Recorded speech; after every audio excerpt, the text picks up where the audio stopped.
Good morning everyone, आप सभी का स्वागत है मेरे चैनल एक्सप्लोर विद मी में। तो आज हम जिस प्लेस के बारे में जानने वाले हैं वो है कैलाश पर्वत।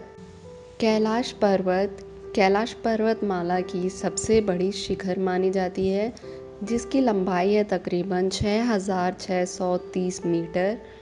कैलाश पर्वत हिंदुइज़्म, बौद्ध, बुद्धिज़्म और जैनिज़्म में बहुत ही धार्मिक माना गया है।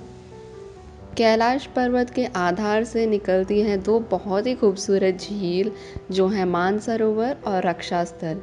और जो मानसरोवर है वो बहुत ही उच्चतम झील मानी गई है और ये फ्रेश वाटर के लिए बहुत ही प्रसिद्ध है। जहाँ मानसरोवर का आध्यात्मिक पहचान है, वहीं कहा जाता है कि रक्षास्थल का जन्म रावण के तीव्र तपस्या से हुई थी, जो वो महादेव को खुश करने के लिए कर रहा था। तो क्योंकि इस झील का जन्म राक्षसी सत्य से हुआ था, इस झील का पानी बहुत ही नमकीन है और यहाँ पर जलीय और समुद्री जीवन नहीं पाई जाती है।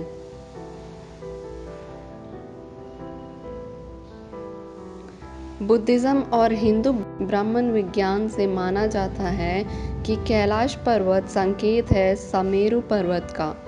समेरु पर्वत आध्यात्मिक केंद्र माना गया है इस ब्रह्मांड का। माना जाता है कि कैलाश पर्वत की जो चोटी है वो ब्रह्मांड के केंद्र बिंदु है। हिंदू परंपरा में कैलाश पर्वत को शिव जी का सिंहासन माना गया है।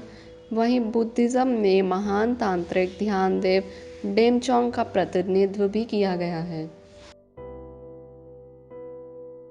तिब्बत में बुद्धिज़्म का जन्म होने से पहले वहाँ के स्थायी बौद्ध धर्म लोग कैलाश पर्वत को आध्यात्मिक मानते थे। बौद्ध पौराणिक कथा के हिसाब से कैलाश पर्वत वो जगह है जहाँ उनके संस्थापक शेरनाग स्वर्ग से पधारे थे। इसीलिए बौद्ध धर्म के लोग मानते हैं कि कैलाश पर्वत की आसपास की जगह रहस्यमयी है और यहाँ पर्वत 9 मंजिली का स्वास्तिक है, जो कि आध्यात्मिक शक्ति की गद्दी मानी गई है। इन सभी धर्म के लिए कैलाश पर्वत स्रोत है 4 नदियों का, जो कि जीवन प्रदान करती हैं। वे नदियाँ हैं इंडस, ब्रह्मपुत्र, सतलज और कर्नाली। यात्री इन पौराणिक परंपरा का पालन करते हुए जीवन बदल देने वाली यह यात्रा शुरुआत करते हैं, ताकि वो इस दिव्य स्थल तक पहुंच पाए। यहाँ पहुंचने के बाद यात्री 57 किलोमीटर्स की परिक्रमा करते हैं। हिंदू और बुद्धिज़्म धर्म के लोग इस परिक्रमा को दक्षिणावर्त दिशा यानी कि क्लॉकवाइज में लेते हैं। वहीं बौद्ध परंपरा के लोग इस परिक्रमा को वामाव्रत की दिशा में यानी कि एंटी क्लॉकवाइज दिशा में लेते हैं। कहा जाता है कि एक यात्रा इस पर्वत की आपके जीवन भर के पापों को मिटा देती है और 108 परिक्रमा आपके सारे पिछले जन्म और इस जन्म के पाप को धो देती है और मोक्ष प्रदान करती है।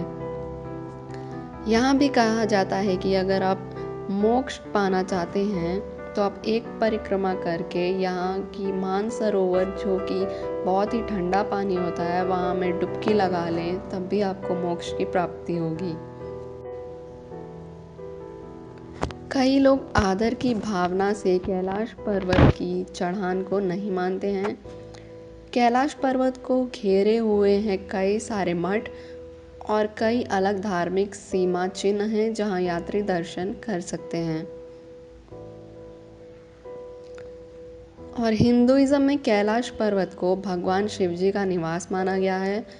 योग संस्कृति में शिव जी को भगवान के रूप में नहीं, बल्कि एक पुरुष जो पहले योगी या आदि योगी हैं, इस रूप में माना गया है और इन्हें आदि गुरु या पहला गुरु माना गया है। माना गया है कि शिव जी ही पहले गुरु थे, जिन्होंने योग विज्ञान के पहले 7 चेलों को, जिन्हें सप्तऋषि कहा जाता है, उनको ये योग ज्ञान प्रदान किया था। जैसा कि हम जानते हैं कि शिव जी रहस्यमयी हैं और जो भी शिव जी जानते थे वो इन पर्वतों में जमा हुआ है। उन्होंने इस पर्वत को एक मचान की तरह चुना था। भगवान शिव जी का ज्ञान और क्षमता इस पर्वत में पाई जाती है। तो ये थी एक छोटी सी जानकारी कैलाश पर्वत के बारे में। अगले वीडियो में हम देखेंगे कि आप कैसे कैलाश पर्वत तक पहुंच सकते हैं।